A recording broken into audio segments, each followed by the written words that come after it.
Welcome to Story Master. In the next few minutes, you're going to witness a true story where one decision changes everything, where power shifts, plans collapse, and history turns on a single moment. Stay to the end, because the final twist always hits harder when you know what came before.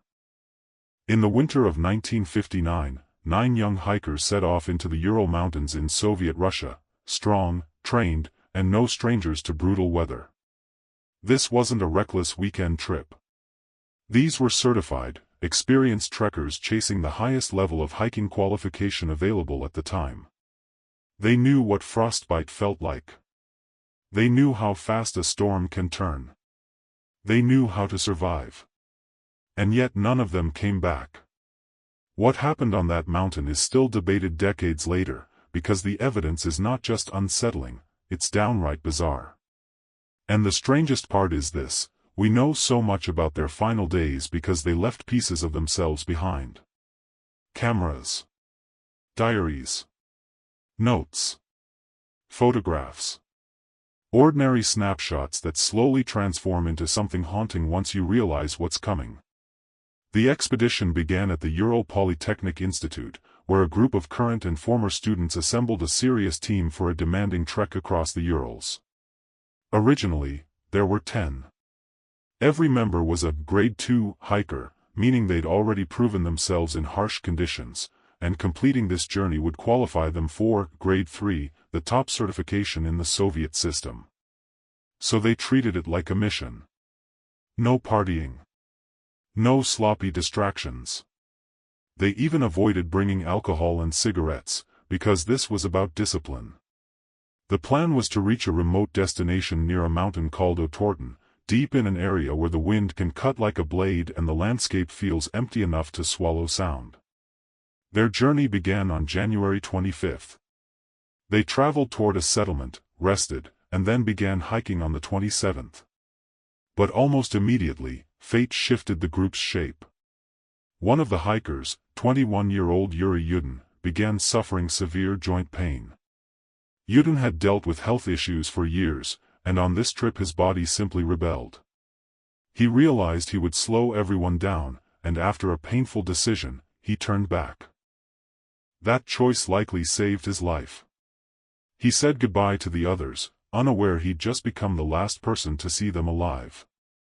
Now the group was 9, 7 men and 2 women. The leader was Igor Dyatlov, known for being capable, calm, and respected.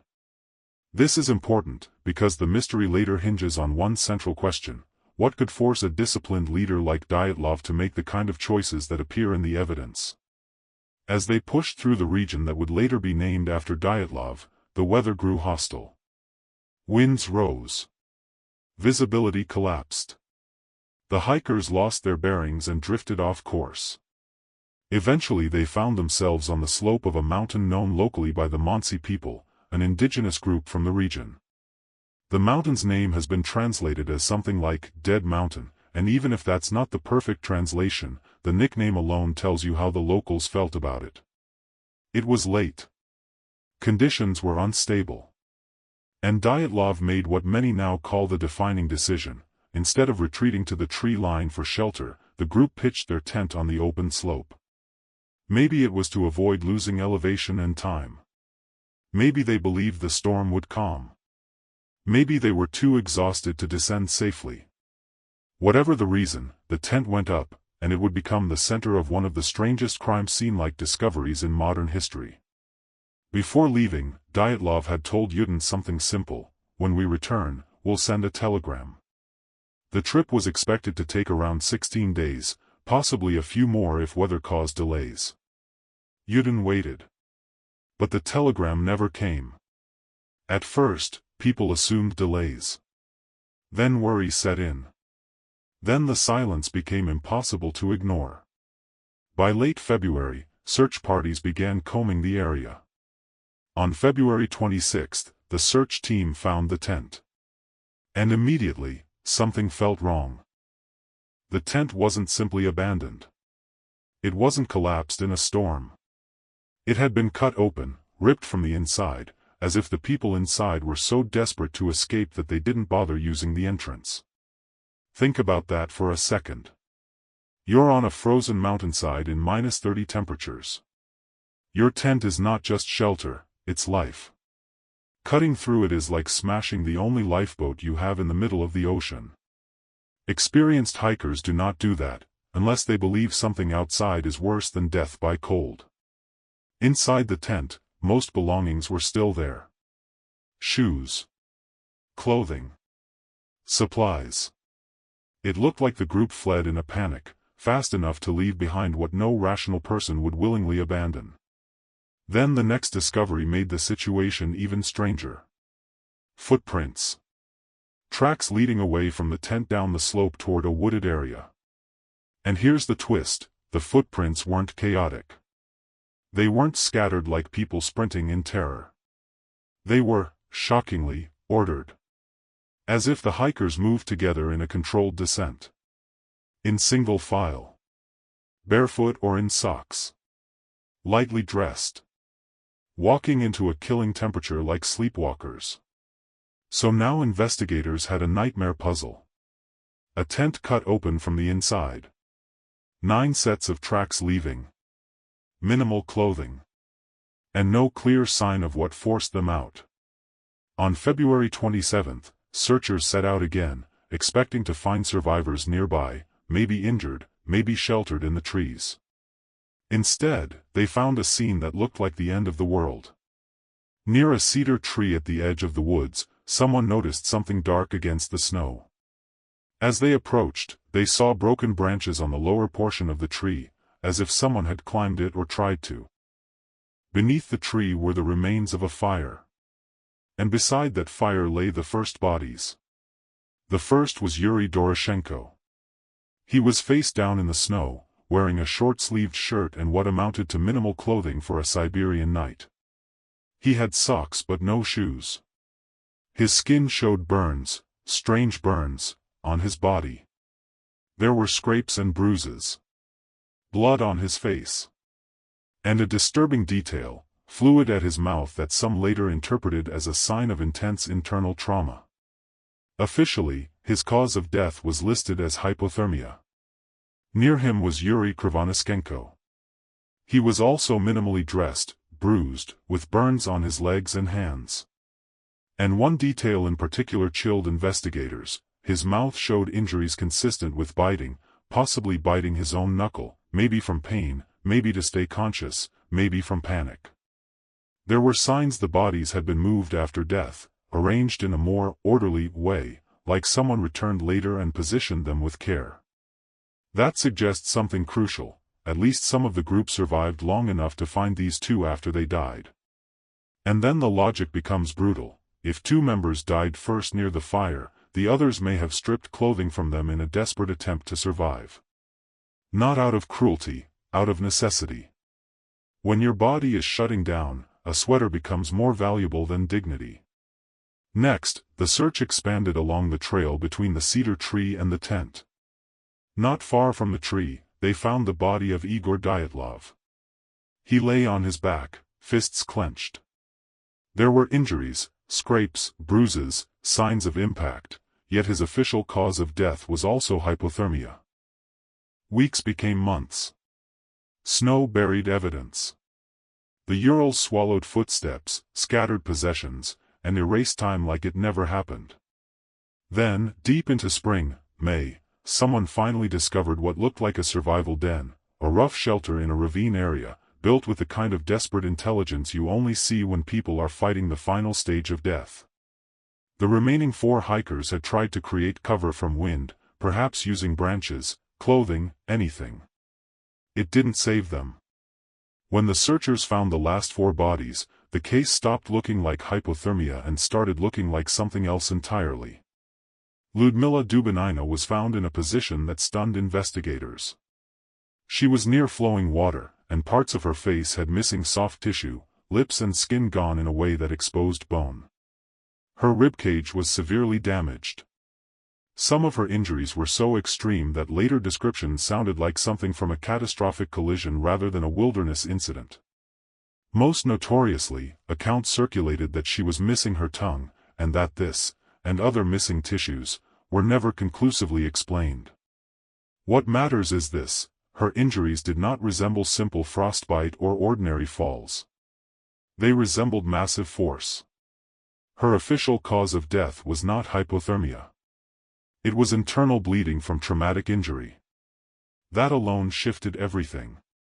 Next was Semyon Zolotaryov, the oldest member of the group. Unlike the first bodies, he was better dressed, multiple layers, boots, a coat, hats, suggesting he might have been outside the tent when the initial panic began, or at least had time to dress more than the others. But his injuries were also severe. Broken ribs. Serious trauma. And again, the kind of internal damage that seemed wildly out of place in a simple, people froze in the forest, narrative. Then there was Alexander Kolevatov, found near the den.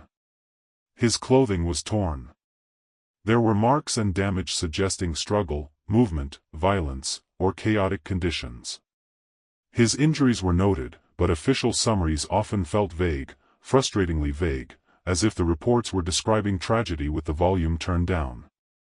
Finally, Nikolai Thibault-Brignol. He too was better dressed than some. But the damage to his skull was dramatic, fractures that required a powerful force. Yet, and this is one of the strangest repeating patterns, the severe internal injuries often appeared without the expected external bruising you'd normally see if someone was struck directly in the way the damage suggested.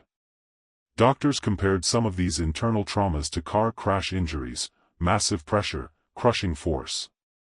But there wasn't a clear, impact story written on the skin. So the mystery deepened. If it was a fall, why the pattern? If it was an attack, why no attacker tracks? If it was an avalanche, where was the avalanche evidence? If it was something else, what kind of something else breaks ribs like a car wreck on a remote mountain? And then came another detail that turned the case radioactive, literally. Some clothing worn by the hikers showed traces of radiation. Not everyone, not every item, but enough to ignite decades of speculation. Even today, that single fact functions like gasoline poured onto a bonfire of theories. Now, to be fair, radiation detected can mean many things depending on what was measured, how it was measured, and what background levels existed. But in a mystery already full of bizarre injuries and impossible decisions, the word radiation is like a curse. Once you say it, people stop imagining nature and start imagining experiments, weapons tests, cover-ups, and things that do not belong on a hiking trail. So by the time all 9 bodies were accounted for, the story looked like a chain of impossible scenes. An experienced group cuts open its own tent from the inside. They walk downhill in an orderly line into lethal temperatures underdressed. 2 die near a fire beneath a tree. Others attempt to return to the tent and collapse along the way. For build a den and die with injuries that resemble massive force trauma. Some clothing shows radiation. Reports and autopsies feel incomplete or inconsistent. This is why the Dyatlov Pass incident refuses to die as a mystery. Every time you think you've found a reasonable answer, another detail pulls the floor out from under you. And that's before you even get to the theories. Because once the public heard about missing tissues, broken ribs, crushed skulls, radiation, and the tent being cut open, the case turned into a magnet. And the theories multiplied like shadows in headlights. So let's walk through the main ones, not to solve it, but to understand why none of them fit perfectly. One of the earliest explanations blamed the local Mansi people. The hikers had drifted into territory associated with the Mansi, and outsiders sometimes imagine remote indigenous groups as hostile, an easy narrative, a convenient villain. Supporters of this theory argue, maybe the hikers were confronted. Maybe they panicked, cut the tent, fled. The single-file descent could even be imagined as being forced downhill. But the problems appear fast. There was no solid evidence of Mansi footprints near the tent consistent with an attack. And more importantly, some injuries were described as requiring a force not likely caused by a human. The Monsi theory also doesn't explain the bizarre pattern of events or the radiation. Over time, this idea has largely been dismissed by many investigators as an early scapegoat, simple, dramatic, but unsupported. Then there's the most popular, natural, theory, an avalanche. It makes immediate sense on the surface. A loud rumble. A snow shift. Terror. They slice out and flee downhill. People die in the cold. But again, the details fight back. The area isn't known for classic avalanches, and some early accounts argued there were no obvious avalanche traces at the site. Also, avalanche trauma typically includes external signs, bruising, scraping, widespread impact marks. Yet several of the most severe internal injuries were reported with surprisingly limited external damage. Still, a softer version of the avalanche theory remains attractive. Maybe it wasn't a full avalanche. Maybe it was a slab of snow shifting. Maybe they believed an avalanche was coming. Panic alone could explain cutting the tent and fleeing, even if the danger wasn't as large as they thought. That could explain the initial escape. But it doesn't cleanly explain everything that happened afterward, especially the ravine injuries. So people drift toward the dramatic. Toward the monstrous. The biggest weakness of a creature attack theory is the same weakness that haunts many Dyatlov theories. Where are the tracks? 9 sets of tracks were visible leaving the tent. But nothing conclusive of a large unknown predator was recorded near them. It remains more legend than explanation. Then the UFO theory. People reported strange lights in the sky around that time in the region, glowing spheres, unusual brightness. A damaged camera roll reportedly captured images that some interpret as lights overhead. If you already believe the incident involved something beyond normal understanding, UFOs feel like a neat box to put the chaos into. The UFO explanation can absorb radiation, panic, missing time, weird injuries, because once you invite aliens into the room, anything becomes possible. But it's also why the theory remains impossible to prove. It can explain everything and therefore explains nothing. More grounded psychological ideas exist too. One is paradoxical undressing, when hypothermia tricks the brain into feeling overheated, causing victims to remove clothing.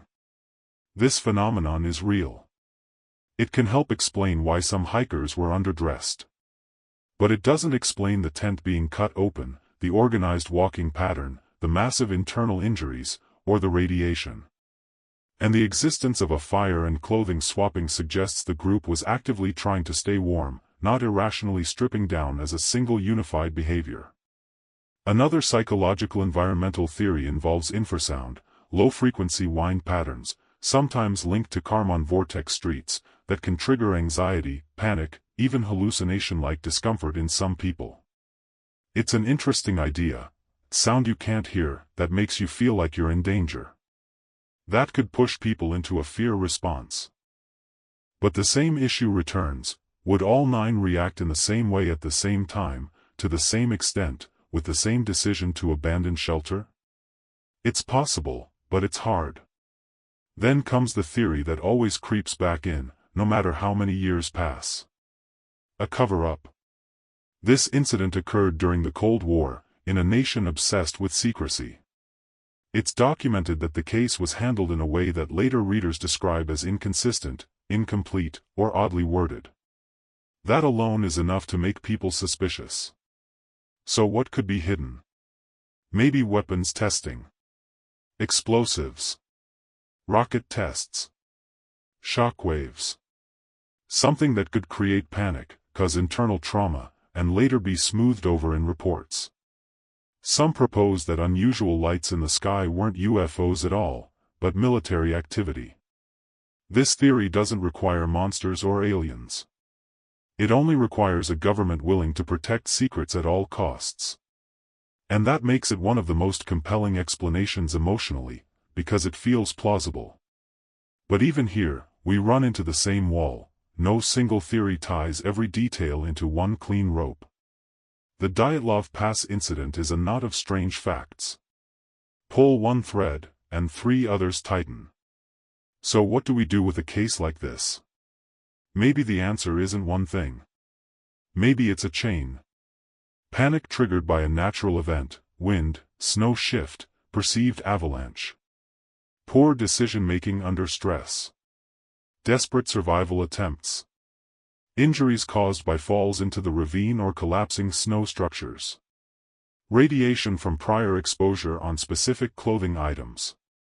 And official reporting shaped by Soviet secrecy and imperfect investigation. That kind of a multi-cause explanation is less exciting than a single villain. But it may be closer to reality. Still, the image remains. A tent ripped open from inside. 9 sets of footprints leaving in the cold. And a mountain that never explained itself. And that's why, even now, Dyatlov Pass remains one of the world's greatest mysteries, because every time you try to solve it, the story looks back at you, and refuses to blink.